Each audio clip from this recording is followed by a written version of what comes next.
Phố cổ Hội An là một đô thị cổ nằm ở hạ lưu sông Thu Bồn. Phố cổ Hội An được công nhận là một di sản thế giới UNESCO từ năm 1990. Không ồn ào, náo nhiệt, Hội An mang vẻ đẹp bình lặng, cổ kính. Sức hấp dẫn của đô thị hơn 400 năm xuất phát từ những kiến trúc cổ, những mái ngói rêu phong và những con phố lồng đèn đầy màu sắc. Không chỉ được đắm mình trong vẻ đẹp bình dị của phố cổ, Hội An là sự giao thoa giữa các nền văn hóa phương Đông đến từ Nhật Bản, Trung Quốc và văn hóa Việt.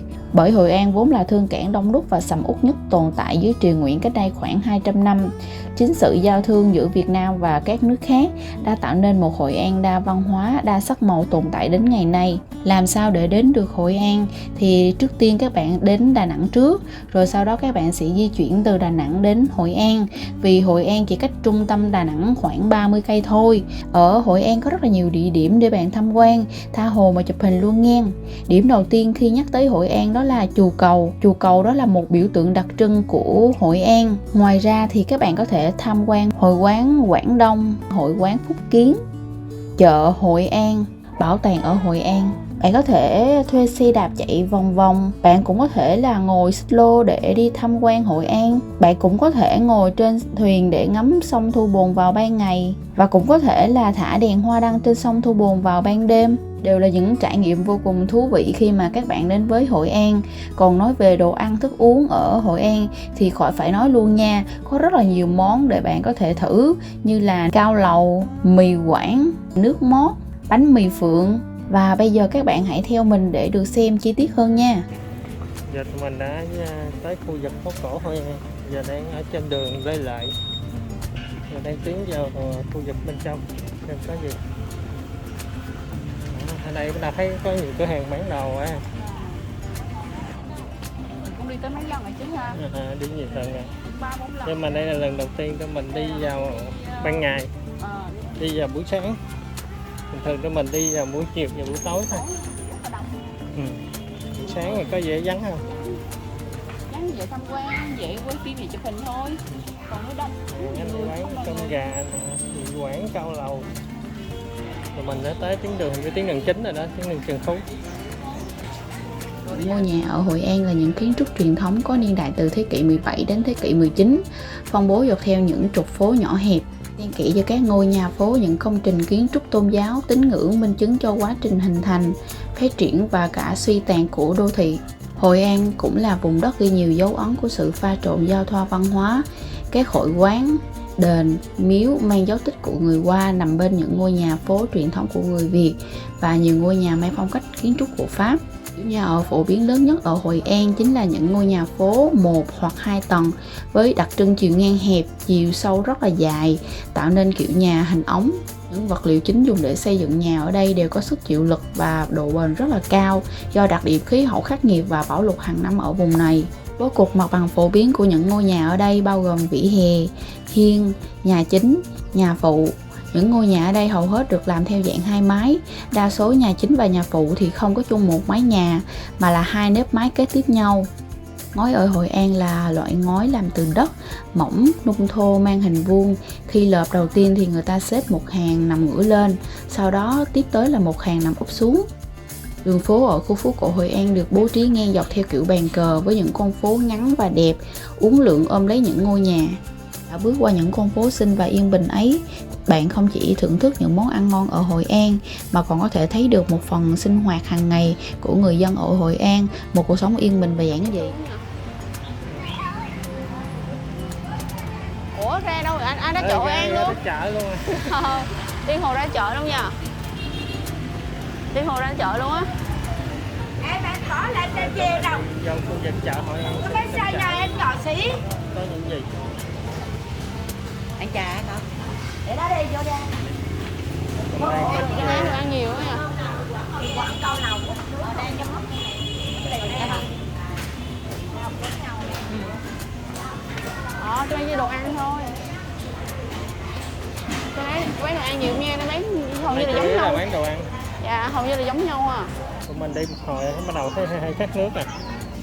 Thì trước mặt thấy có bán chè, đậu hũ, đậu phớ. Thì ghé vô ăn em. Sen. Sau một thời gian đi tới đi lui khoảng chừng 1 tiếng tụi già sức yếu nên tụi mình ghé cái quán ăn tàu phớ. Thật ra á, đối với mình thì mình nghĩ đậu hũ với tàu phớ là một á, nên nãy mới thấy ủa sao đậu hũ với tàu phớ, nhưng mà sau khi được anh Caramel hướng dẫn là đậu hũ là ăn nóng còn tàu phớ là có đá thì mình đâu biết. Thì tính ra anh cũng ăn hàng dữ nào nó biết chứ, em không biết á, em có biết lúa.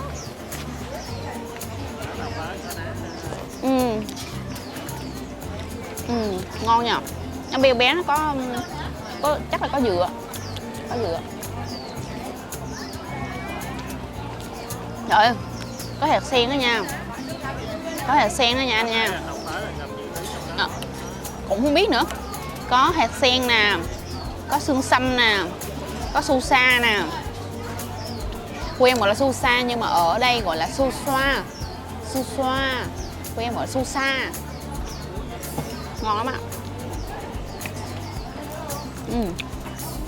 Ngon nhỉ. Rồi đó. Đấy rồi. Đã Phú Thuận mấy lần, 4-5 lần đó, nhưng mà chưa lần nào mình ghé mình ăn đó nè. Buổi tối đi vội vã lắm nè. Đi rất là vội. Dạ.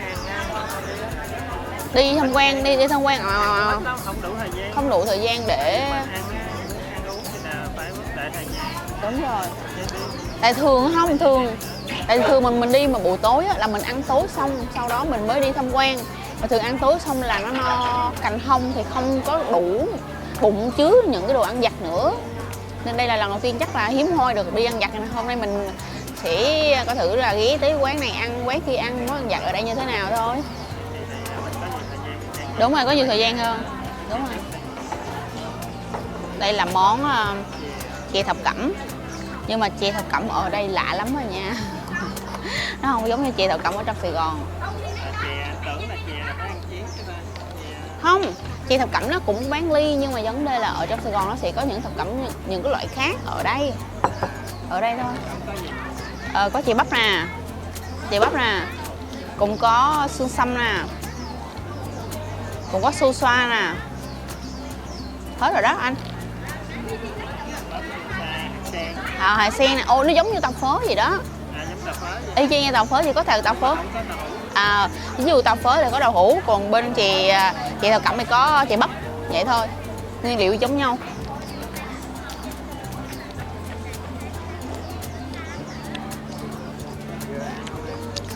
Đối với em như vậy là thích. Em thích tại không, nó thanh, nó ngọt thanh. Em thích kiểu chè kiểu này hơn là ăn ngọt liệm quá nó ớn.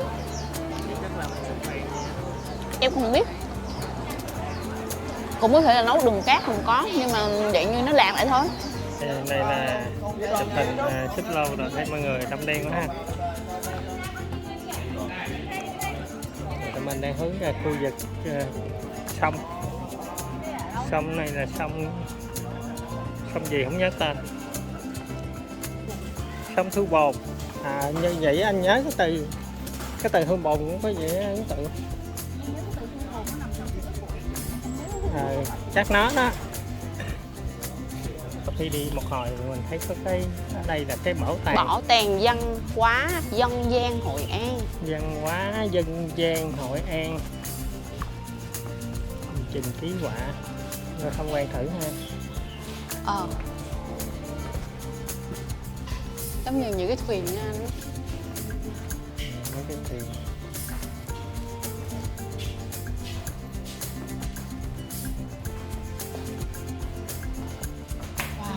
Mát không? Mát nhỉ? Wow. Em để ý mỗi lần mà vô mấy cái nhà gỗ nó mát lắm á. Vô đây mát ghê luôn. Có mấy cái cây. Wow. Mát dữ trời. Mát quá. Mát quá trời mát.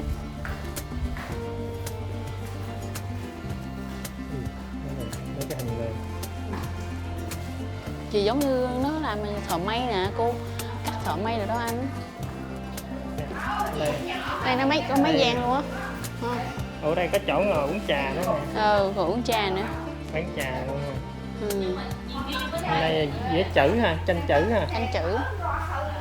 Đố anh biết mấy chữ đây chữ gì không? Không. Mã Tấu Thành Công. Em đâu có biết đâu. Ôi trời ơi, chứ em biết em đố anh chi nữa đúng không? Em không biết.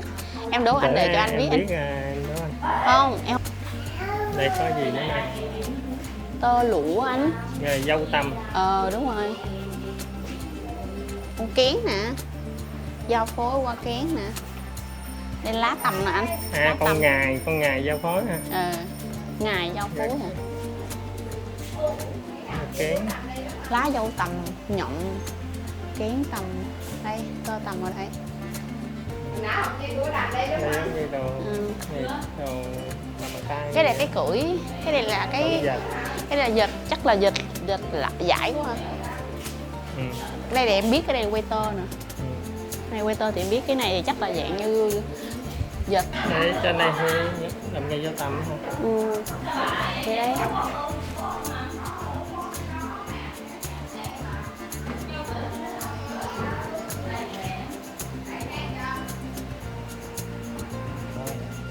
Trong quay bảo tàng xong rồi còn ra rồi. Này xích lâu chạy đi cọc luôn ha.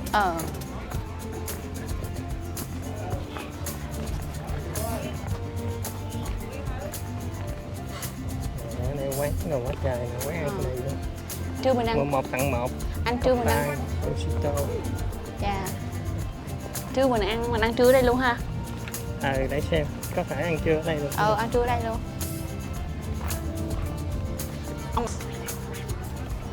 Ở đây mặt này cũng bán rồi.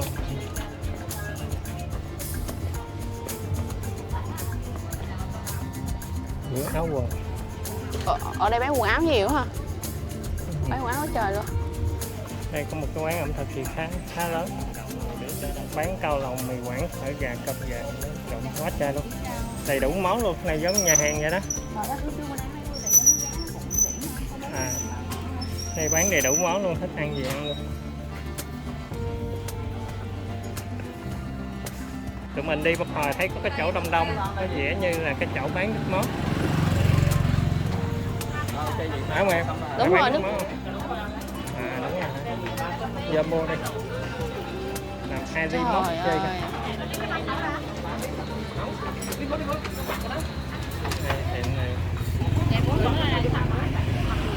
Mang về bạn. 3 ly đúng không? Mang về. Em muốn uống đây hay là sao? Cũng là nhân viên đang chuẩn bị pha chế nước món. Giống như là muốn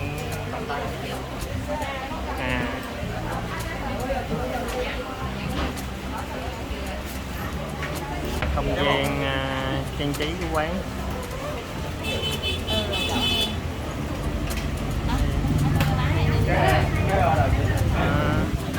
Diện của quán này.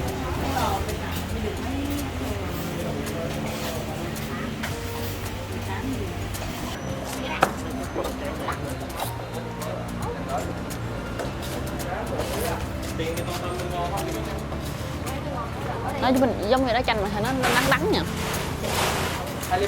Em muốn nó hơi nhẫn nhẫn. Cái hốc này nhìn lạ lạ đó, hốc kèm gì vậy? Hốc bằng tre hả? Tre gì mà tre nướng thì tao không biết.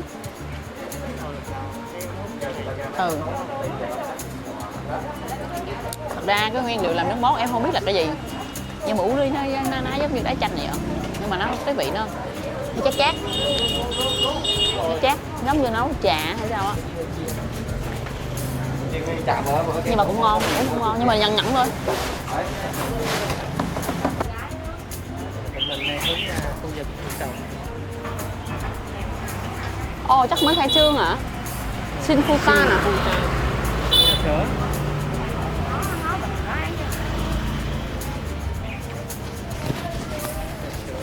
Sao một phen đi tụi mình đã thấy được chùa cầu ở trước mặt. Ôi trời ơi, anh biết sao không?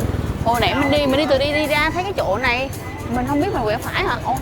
Hồi nãy mình đã phải đi này em. Nãy mình đi hướng khác. Hướng khác hả?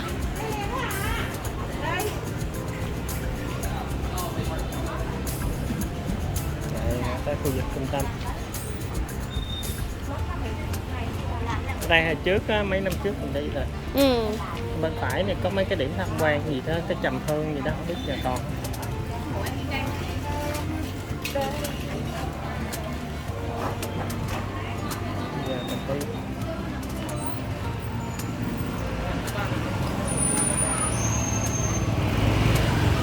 trước bên phải là Trầm Hương nè. Chầm á, giờ đóng thôi. Giờ đóng rồi. Đây khu vực chùa Cầu. Một biểu tượng của Hội An chính là chùa Cầu. Chùa Cầu hay còn gọi là chùa Nhật Bản, nằm tiếp giáp giữa đường Nguyễn Thị Minh Khai và đường Trần Phú. Chùa Cầu được biết đến là một biểu tượng du lịch ở Hội An. Nơi đây còn gây ấn tượng mạnh mẽ nhờ kiến trúc mang đậm phong cách của Nhật Bản. Địa danh này còn được in trên tờ tiền 20.000 Việt Nam. Chùa Cầu được xây dựng vào thế kỷ 17 do các thương nhân người Nhật Bản góp tiền. Nơi đây gắn liền với truyền thuyết con quái vật nguy hiểm mang tên là Namazu. Theo đó, phần đầu của nó thì nằm ở Ấn Độ, thân của nó nằm ở Việt Nam và đuôi của nó nằm ở Nhật Bản. Ngôi chùa này được xây dựng với ý nghĩa như một thanh kiếm chắn ngang lưng quái vật, vì thế nó sẽ không có cự mình gây náo loạn cuộc sống của con người. Từ đó 3 quốc gia sẽ được yên bình, hạnh phúc và phát triển. Cầu dài 18m có mái che, chùa được thiết kế bằng gỗ với phần trên là nhà, dưới là cầu, nền móng bằng trụ đá. Chùa Cầu còn gây ấn tượng mạnh mẽ bởi bức tượng thú đứng đầu, đó là chó và khỉ. Điều này thể hiện sự uy nghiêm, đồng thời điều này còn đánh dấu công trình được khởi công vào năm Thân và tới năm Tuất thì được hoàn thành. Đó, ra nhớ cái cầu này chưa? Nhớ. Tối là Đông Đen luôn nhá. Đi qua bên kia đẹp hơn Út chứ hả? Bên kia phố Đông Đen vậy đó. Tại vì mình đi ngược hướng này gì?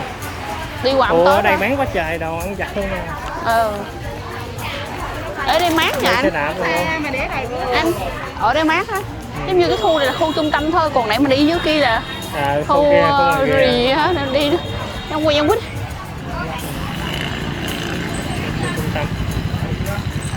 Đây cái cầu này là bữa tối là đông đen luôn nè. Còn này bữa tối là muốn chụp hình là rất là khó.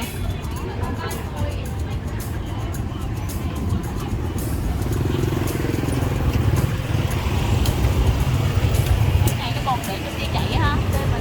Con đi chặn rồi. Nắng quá. Rồi giờ mình qua đi khu vực bên phải đâu. Khu vực này là buổi tối lên đèn đẹp lắm nè. Phố lồng đèn cái gì. Đó, bây giờ tụi mình đang đi xích lô trải nghiệm một vòng quanh phố.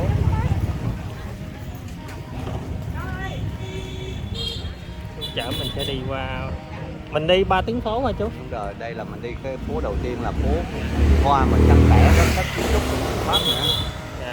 Người Hoa rồi pha với kiến trúc người Pháp. Đúng rồi. Nhưng mà con thấy giống người Hoa nhiều hơn, chú Hoa thấy cái thiết kế nó là nó nguyên thủy là người Hoa với người Nhật. Người Hoa với người Nhật. Nhưng mà cái thời mà khắc phục đó là không biết là người ta tịch thu hay là người ta mua lại của người Hoa. Ở đây nhà nước quản lý mà. Nhà nước quản lý. Còn xích lô nhà nước quản lý và cái hình thức hết trơn. Còn cái phương tiện là của mình. Vi phạm là nó theo phiên từ 5 ngày đến 15 ngày. Ví dụ mà chú mà phiên nhất mà câu đổ bên kia mà cái thằng kia lấy xe đi đó, nó về là họ thu tiền lại, đầu phạt 5 ngày nghỉ. Căng ha. Nó không có nề nếp chứ. Ở trước mặt là gì chú? Cái chợ trung tâm thành phố rồi đó. Chỗ á. Chỗ hồi nãy mình đi. Nãy vô. Nãy tụi con đi vòng đi. Không biết đường nào tới chùa Cầu, đi đảo qua đảo lại đi ra tới đây luôn. Cái cổ này là cái hình bàn cờ nó hàng ngang dọc. Rồi con đi sao con đi chỗ này rồi con quay lại vẫn là chỗ này. Đi qua mấy dạo luôn. Mình cứ quẹo lát mình đi vòng tròn. Nếu mình đi thẳng đường này.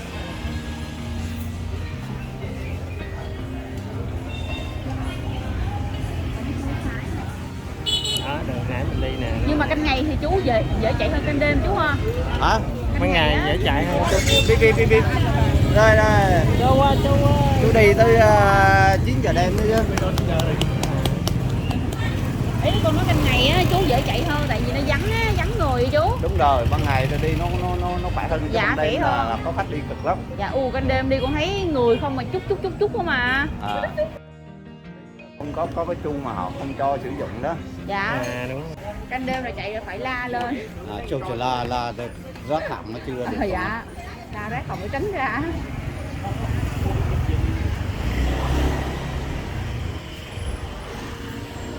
Đây, cái phố này mình đi, cái phố này là của người Nhật khi xưa đây. có người Nhật. Xen kẽ những cái hội quán của người Hoa. Mỗi tỉnh thành của người Hoa qua đây người ta sinh sống á, là họ xây một cái hội quán để là hàng tháng hàng năm người ta hội họp đấy. Như Phúc Kiến, hội quán Phúc Kiến, Phúc Kiến, Quảng Đông là của tỉnh Quảng Đông. Này chú hả? Hả? Hèn chi này cô đi ngang nãy thấy có hội quán Phúc Kiến. Hội quán Phúc Kiến một cái ủa sao con tưởng là cái tên thôi à. Cái hội quán là cái đó là cái nơi mà hội họp của cái hội đồng hương của người Hoa đó, người Phúc Kiến đấy. Dạ, tỉnh Phúc Kiến. Xí đầu mình đi ngang qua cái hội quán Quảng Đông. Vậy hả chú hả? Là mỗi hội quán là nó có mỗi cái hội đồng hương nó riêng, cùng một nước nhưng mà là mỗi tỉnh thành khác nhau. Bây giờ người Hoa nó chiếm trong phố cổ này cũng đa số đó. Dạ, hay có mấy cái nhà hàng cũng là người Hoa mở chú. Người Hoa họ ở đây đông lắm. Nhưng mà nói chung là bây giờ người Hoa nó người Việt gốc Hoa. Nó lai căng nhiều đời rồi, lấy vợ lấy chồng từ Việt mình rồi nó ở đây sinh sống không biết bao nhiêu đời rồi. Cũng giống ở trong Sài Gòn á, cũng có cái khu phố người Hoa. Đúng rồi, ở chợ lớn. Chợ lớn á, dạ, một năm á. Nhưng mà ở chợ lớn họ vẫn còn nói tiếng của nó. Dạ hay. Không? Dạ. Nhưng mà ở đây là hết rồi, tuyệt chủng rồi, cái dạng như tuyệt chủng luôn. Nó không còn nè. Ngó bên tay phải mình á, trước mặt mình là cái hội quán Quảng Đông. Bên này đây. Đây nè. Dạ. Đó là Quảng Đông. Hội quán Quảng Đông. Ủa nhưng mà cái này nó không ghi tiếng Việt nên mà không biết. Có đó ghi tiếng Việt kìa. Tiếng Việt hội quán Quảng Đông. Dạ. Mình đảo được một vòng rồi sao? Đảo được vòng rồi đó. Mình đảo qua được cái khu gần với lại Trung Quốc. Phố Hoa.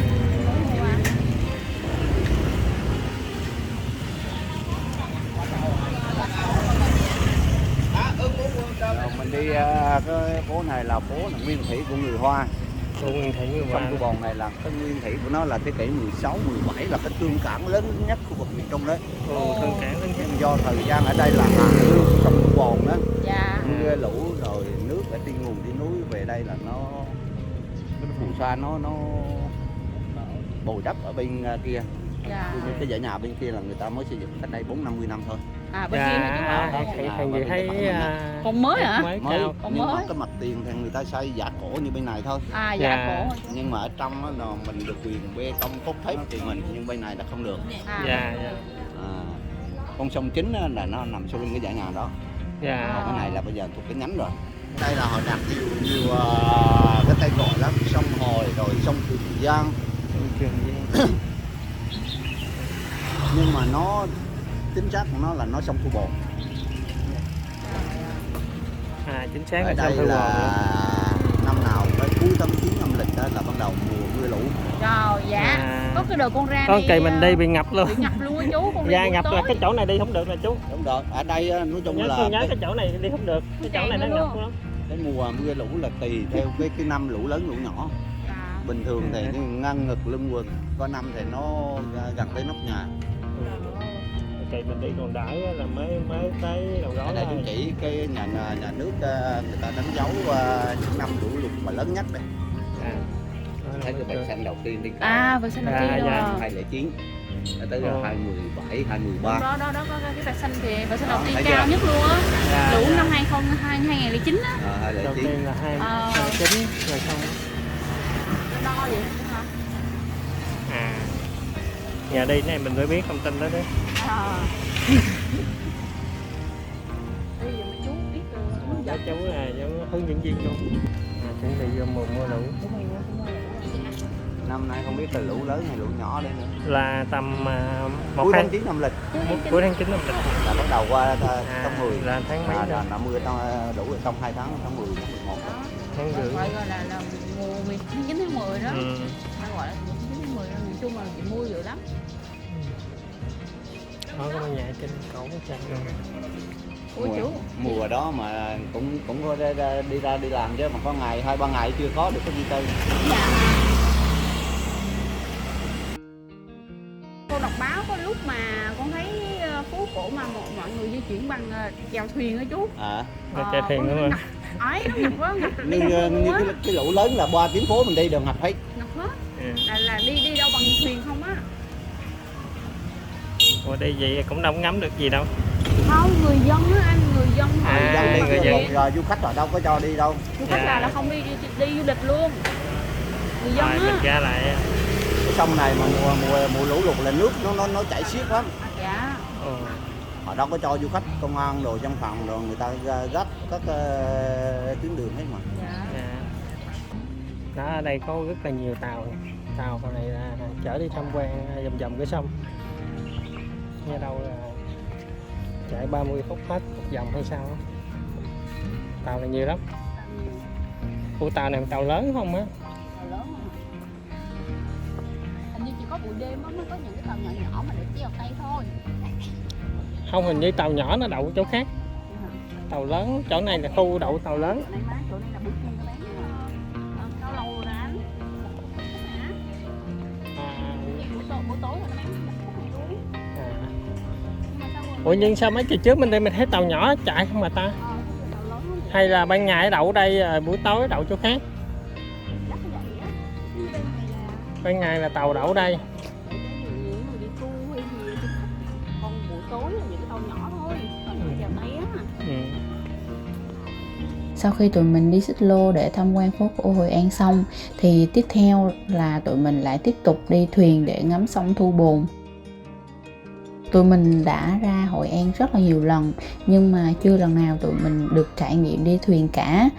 Lý do tụi mình chọn đi thuyền vào ban ngày mà không đi thuyền vào ban đêm bởi vì mình thích ngắm cảnh rõ ràng vào ban ngày hơn. Thứ hai là do mình rất là sợ vào ban đêm nhìn xung quanh cảnh tượng màu đen và hơi tối á, nên cảm giác của mình nó không an toàn cho lắm. Lúc đầu là mình còn khá lẫn lộn là không biết là mình đang đi du lịch ở miền Tây hay là du lịch ở miền Trung. Tại vì lúc trước mình cũng đã có dịp đi tham quan chợ nổi ở Cần Thơ thì cái cảm giác nó cũng giống vậy nè, đi trên thuyền rồi ngắm sông nước, ngắm toàn cảnh xung quanh á, nên mình khá là lẫn lộn, không biết là đang đi ở miền Tây hay là miền Trung luôn. Khi mà mình đi thuyền ngắm sông Thu Bồn, cảm giác nó rất là dễ chịu, cảm giác mát của gió và của hơi nước nó làm mình rất là thoải mái luôn. Thú thiệt cũng có giây phút mình đang ngủ gục. Ban đầu thì mình tính là chỉ ngắm cảnh thôi nhưng mà ai có gì đâu thì nó mát quá, nó làm cho mình gục hết mấy lần. Mình nghĩ là nếu mà các bạn ra Hội An tham quan vào ban ngày á thì các bạn hãy trải nghiệm đi thuyền nha, tại vì nó cảm giác đó rất là thú vị đó. Tụi mình mới đi tàu mới lên thì một lần tụi mình đi là 200.000. 200.000 mà cho 2 người thì một người cũng 200.000 luôn. Đó, mà bây giờ nó đâu có còn những cái chuyến tàu mà đi kiểu gì ta, chèo tay à, bây giờ thì đúng rồi, bây giờ là chuyển thì đi thuyền máy hết rồi để cho nó an toàn á, nên người ta bây giờ người ta chuyển đi thuyền máy hết, không có còn đi chèo tay nữa. Ngày xưa có chèo tay đó nhưng mà bây giờ rất là nguy hiểm rồi, chuyển đi thuyền máy hết. Đi hồi tụi mình thấy có một cái quán Hội An Cuisine Street Food, thấy bán khá là nhiều món. Thì bán mấy món ăn vặt thôi nè, bánh bèo, bánh nậm, bánh cao lầu, cơm gà, bánh bột lọc. Ăn luôn, vô luôn đi. Mì Quảng, thương hiệu phục vụ. Cao lầu, cơm gà, bánh bèo, bánh nậm, bánh bột lọc, bánh canh cá lóc, cháo gà, miếng gà, bún chả cá. Hay là em ăn bún chả cá nhờ?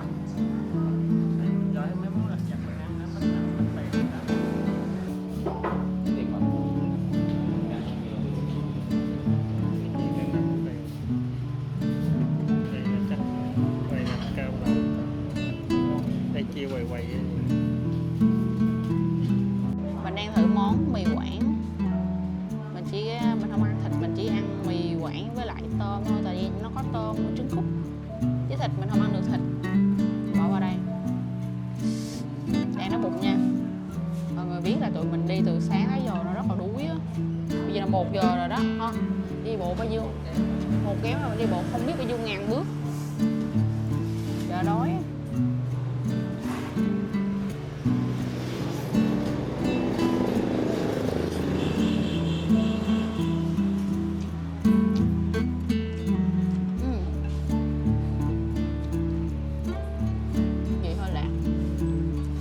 là thì khẩu vị mỗi vùng miền nó sẽ khác. Mình thì ăn là khẩu vị ngọt, ăn nó hơi lạc hơn với mình.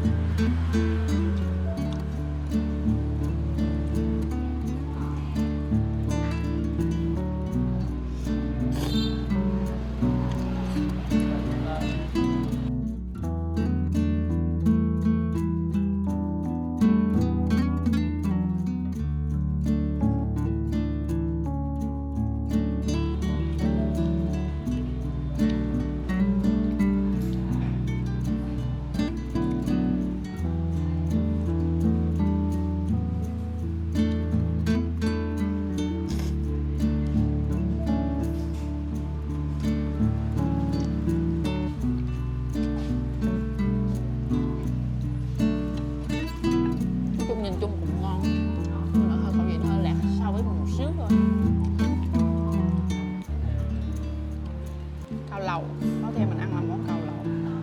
Còn mà trong món cao lầu thì cũng có thịt heo không? Đây cô sẽ xíu xíu anh ạ. Cũng là thịt heo đó, nhưng mà mình cũng không ăn được thịt heo luôn. Mình chỉ ăn được cái cọng này thôi.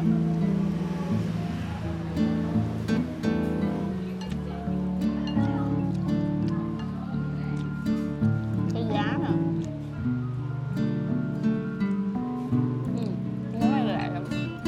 Món này lại hợp khẩu vị với em nè.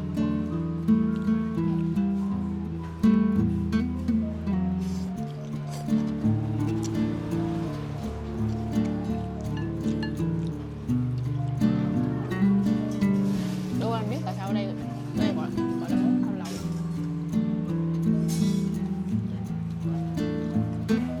Thật ra là sợ.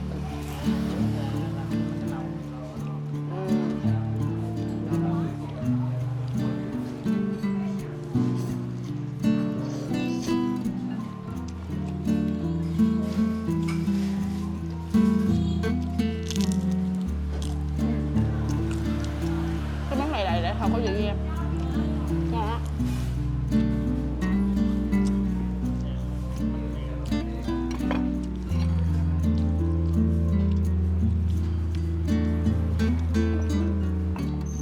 Và siêu ớt ra.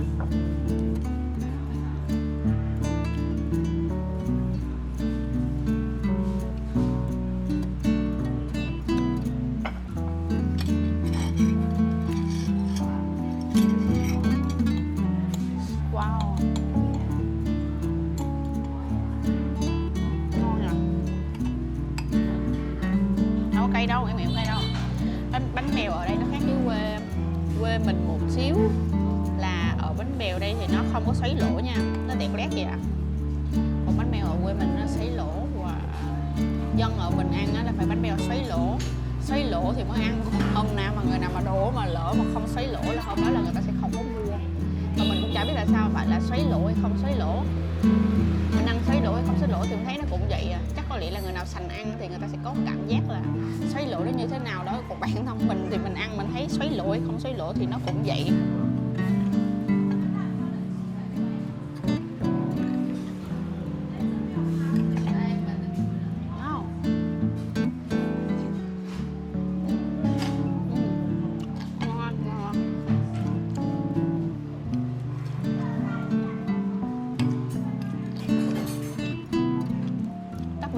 Topping ở đây cũng khác với lại quê em luôn.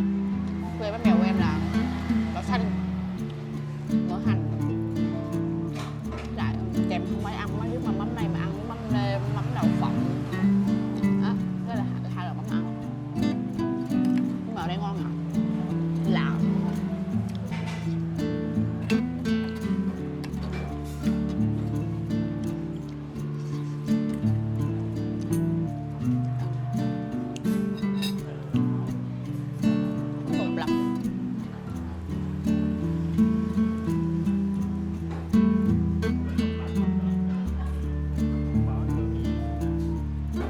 Tùy theo thôi. Không thì đúng ra là bánh bột lọc sẽ bỏ vô gói này nè. Còn bánh ở anh đang lộn với bánh quê em đúng không? Quê em gọi là bánh tay vàng. Dạ. Nhưng mà quê em không có gọi là bánh tay vàng nha anh nha. Sẽ gọi đó là một cái thứ tiếng mà em cũng không biết chính xác gọi là gì. Gọi là bánh cà vạt, không biết là cà vạt đó là cái gì nữa.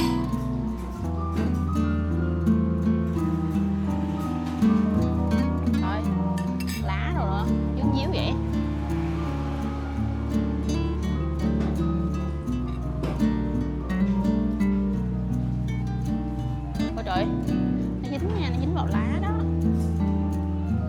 dính vào lá.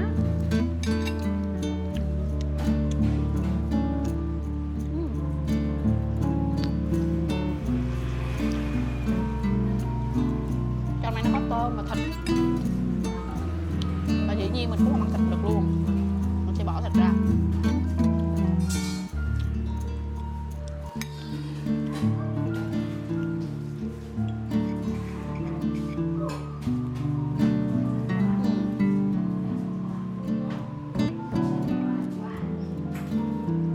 Mình ăn bột mà mình không ăn thịt được. Nhưng mà vừa bánh bột lọc với bánh bèo thì em thích ăn bèo hơn. Em ăn bèo hơn, là bánh bèo nó ngon hơn. Bánh bèo ngon hơn bánh bột lọc.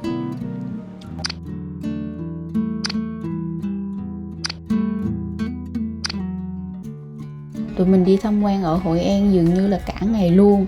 Lúc trước thì tụi mình đã tới Hội An rất là nhiều lần, nhưng mà lần nào cũng là ban đêm hết. Và chỉ có lần này là tụi mình quyết định là đi vào ban ngày và đi ban đêm coi thử là sự khác nhau giữa Hội An vào ban ngày ban đêm như thế nào. Như các bạn đã thấy, Hội An sẽ rất là khác nhau vào ban ngày và ban đêm ha. Ban ngày thì trời nắng nóng nên ít người tham quan lắm. Hội An sẽ đông dần từ tầm xế chiều cho tới tối. Ban đêm là thời điểm rất là thích hợp để tham quan luôn, tại vì trời rất là mát. Ban ngày thì cũng có vẻ đẹp của ban ngày và ban đêm cũng vậy, nó cũng có nét đẹp riêng của nó. Ban đêm ở Hội An sẽ thêm phần lung linh khi những lồng đèn được thắp lên. Nếu mà bạn nào muốn chụp hình á, thì mình nghĩ là các bạn nên đi ban ngày, chứ ban đêm nó đông lắm, các bạn rất là khó để chụp hình luôn.